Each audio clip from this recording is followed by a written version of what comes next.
देखें सर, इसमें दो चार चीजें हैं। सबसे पहले तो इन्वेस्टमेंट आने के लिए आपको एक पॉलिटिकल एनवायरनमेंट चाहिए, stable political environment, and most importantly आपको स्टेबल पॉलिसियां चाहिए।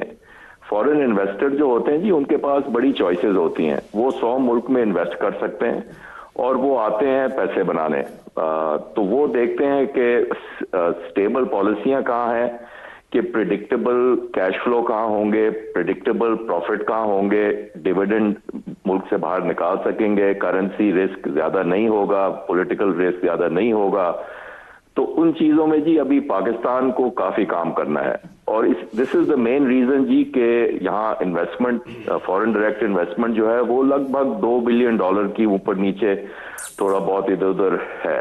अब आप देखें एक मुल्क उज्बेकिस्तान में जी $45 बिलियन की फॉरेन डायरेक्ट इन्वेस्टमेंट आई है। और क्योंकि वो इसको अट्रैक्ट कर रहे हैं, क्योंकि वो पॉलिसियां ठीक बना रहे हैं, क्योंकि इसका एक पूरा वो इकोसिस्टम बना रहे हैं, वो तवज्जो देते हैं एयरपोर्ट ठीक करो, तवज्जो देते हैं टैक्सी सर्विस ठीक करो, ताकि फॉरेनर आए, बाहर से फॉरेन तो इन्वेस्टर जावेद आए। साहब, पाकिस्तान क्या करे कि यहाँ पर भी कुछ 40-50 अरब डॉलर की सालाना एफडीआई आनी शुरू हो जाए, पाकिस्तान के मसले वैसे ही हल हो जाएंगे सारे?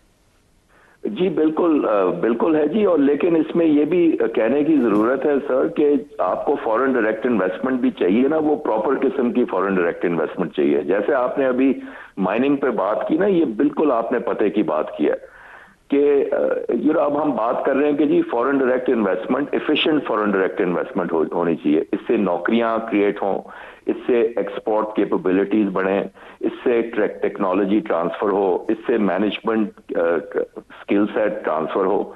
अगर आप सिर्फ फॉरेन डायरेक्ट इन्वेस्टमेंट ला रहे हैं क्योंकि आपने कंजम्पशन बढ़ानी है और उसी कंपनी की डिविडेंड्स अगले 10 साल 10 टाइम्स एज मच हैं जितना पैसा आया था, तो उस किस्म की फॉरेन डायरेक्ट इन्वेस्टमेंट जो है अब हमारे लिए कोई खास फायदेमंद नहीं है। तो फॉरेन डायरेक्ट इन्वेस्टमेंट लाने के लिए आपको, मैंने क्लाइमेट की तो बात की, लेकिन उसके अलावा भी आपको जो है ना और भी काफी पॉलिसियां देखनी होंगी जी। और सबसे इंपॉर्टेंट चीज ये होती है जी कि हम फॉरेन डायरेक्ट इन्वेस्टमेंट और लोकल इन्वेस्टमेंट में ना डिफरेंट सिनारियो नहीं बना सकते। अगर आपका इन्वायरमेंट, आपके अगर local investor, Pakistani investor invest नहीं कर रहे हैं, तो फिर ये एक्सपेक्ट करना कि फॉरेन डायरेक्ट इन्वेस्टर आके पैसे डालेंगे, तो वो तो उसमें मुझे तो कोई लॉजिक नहीं नजर आता। अगर आपके अपने लोग कंफर्टेबल नहीं है, या अपने लोग डर रहे हैं, या अपने लोग पॉलिसियों में बिलीव नहीं करते हैं, तो बाहर के लोग क्यों बिलीव करेंगे?